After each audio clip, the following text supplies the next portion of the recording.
The Conscious Cosmos. A look at the Kybalion and why it is the perfect statement of Hermetic teaching. I was introduced to the Kybalion about 4 years ago by my son. Being a theologian, I was somewhat skeptical of it at first glance. It did, however, have a message that resonated with me to a degree. I was likewise skeptical of Hermes Trismegistus. Over the 4-year period that has all changed. I now think that the Kybalion is one of the most accurate mystical works in existence. Since that is quite a bold statement, I will share my reasons and the process I went through to arrive at that conclusion. The Kybalion was published in 1908 and was written most likely by William Walker Atkinson. I say that because he used the pseudonym, the Three Initiates. This was what gave me pause, but it also started me on the path of exploring Hermetic teaching. In that pursuit, I found that there was a writing called the Corpus Hermeticum, and of course I read it several times. I was still at that time skeptical of the Kybalion. I read a book by Tim Freke and Peter Gandy entitled The Hermetica, The Lost Wisdom of the Pharaohs, and learned more about Hermes and the Hermetica. I also obtained a copy of the Corpus Hermeticum translated by G.R.S. Mead, and later the translation by Brian Koppenhover. This study convinced me that the Hermetica was indeed ancient wisdom, and that Greek philosophy was built on it. I still, however, did not give the Kybalion the respect that it deserves. By this time in my journey, I was becoming familiar with Hermetics in the works of William Walker Atkinson. I also read his works entitled The Arcane Teaching and The Arcane Formulas. They are an excellent companion to the Kybalion and are very helpful in understanding and implementing the law of attraction. Now for my view of the Kybalion. I now see that the Kybalion expresses the nature of consciousness as the creator without religious trappings, and presents an explanation that is compatible with current scientific understandings of quantum physics. It presents ideas that are compatible with panpsychist and idealist philosophy.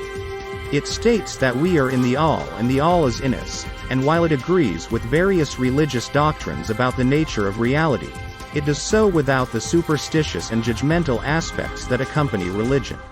And yet it offers an assurance of the benevolence of the all and how it relates to us and how we can rest in the knowledge.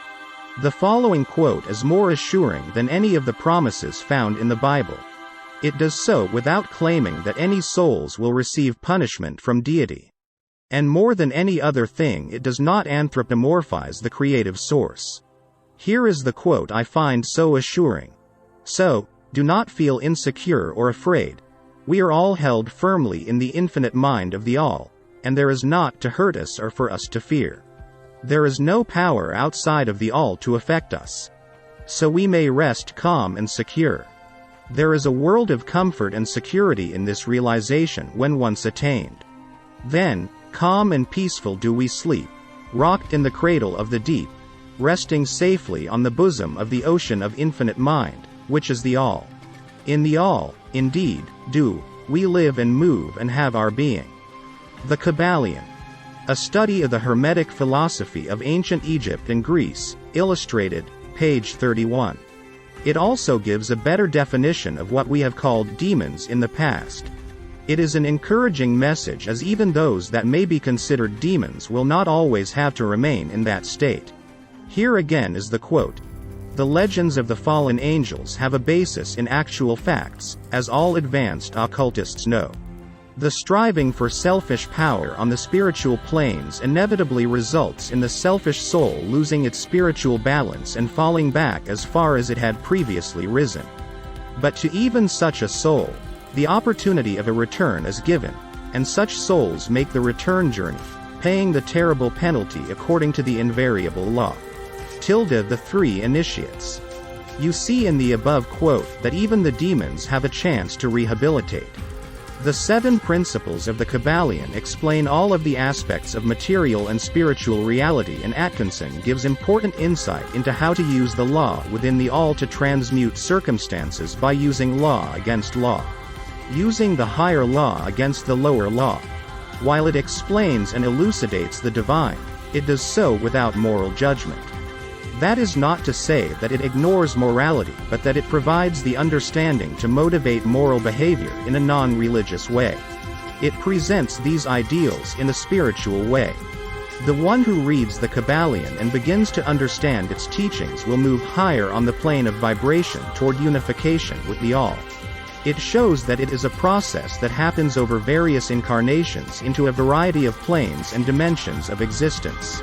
In fact, it teaches that the planes of existence are infinite, existing within the ineffable All. The quote, "When the student is ready the teacher will appear," is a reality for me. When I was ready for understanding, I was introduced to the Kybalion. To anyone who is a panpsychist or a philosophical idealist, one who believes that consciousness is foundational to reality, I cannot recommend more highly any work than the Kybalion. Thanks for watching.